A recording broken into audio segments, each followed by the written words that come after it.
Well, I suppose I better bring you a bit of a vlog. As you can see, we're starting putting the type 1 in now all the way around, and it's plenty thick enough. We've got about 6-7 inches thick there, and it's only for a stepping stone path, and possibly. So that's going in now. It's starting to come together now, and what we don't want to be doing today, we don't want to be stepping on that soil because we're just going to have mud everywhere. So we're making sure that we, when we transit through this area, we're avoiding the soil, because otherwise it's going to just get in a total mess. And as you can see there, young Andy, or dare I say young Andy, is loading up the wheelbarrow. Not very fast either, so Johnny boy better get on it now and show him how it's done. Just from the door here now, we've that's one bulk bag, which is probably 800 kilos, so it's a shame really that we didn't have a full ton, because it would have finished off the circle going round. But hey, oh, now onwards and upwards.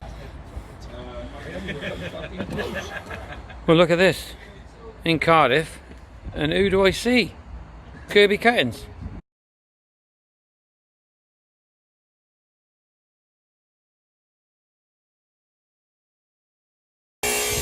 Well, we've got the sub base in here now, and what we've done, we've actually run out a little bit of the type 1, so we've mixed some chippings up and some sharp sand, and we've put a lean mix down to continue it, okay, because we had a fair bit left over here, some sharp sand and chippings, and we've put a lean mix in, and we've given that a bit of a soak in there. So we've got our path. Let's have a look from this side now. You can see our path is going to house two circular lawned areas.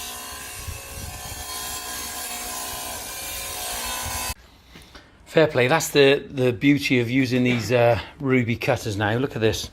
You know, we're inside the garage, we're in the dry. They can go outside in the wet, but it's not going to cause any mess in here whatsoever, none at all. As long as you don't get any water from the slab going on here. We never had this years ago, you know. Contractors across the country were cutting paving, and they had the neighbours screaming at them, and the client themselves, because there was dust, and they weren't putting any water suppressant on the blade. But now we've got it all here, all thanks, in this case, to Ruby. She's a good girl.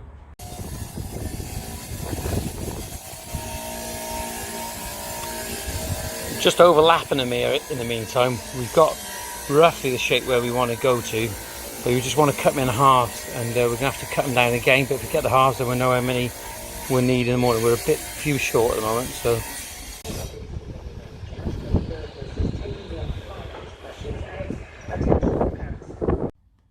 Here we are. We're on pricing a job, and this is for what tonight? Koi carp. There she is over there.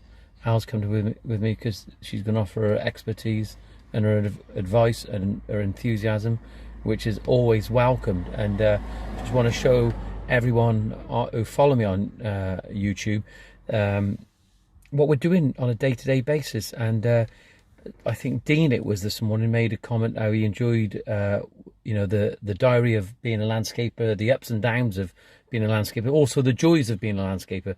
And the joy is tonight, well, there isn't now, because I don't feel enthusiastic. So hopefully Alison's going to take the helm, and she's going to lead. The joy is I'm with you. Yeah, that's it. She's sure not really enjoying now taking part in all these vlogs now, because she'll be taking over with her own YouTube account. Let's go and have a look, see what they got. Well, we're back. We've seen the customer, and to be fair to them, they knew exactly what they wanted. They didn't procrastinate about anything. They knew exactly what they wanted. So we've measured all the areas up, which is quite simple. But they want a hard stand-in for a koi carp pond, okay?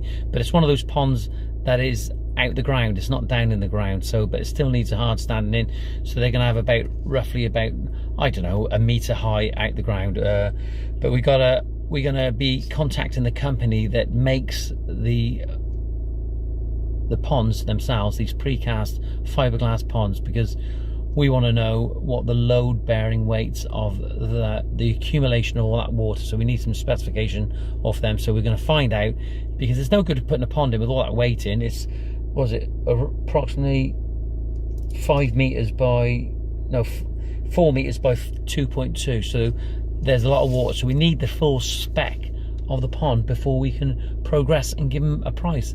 It's no good working blind, is it?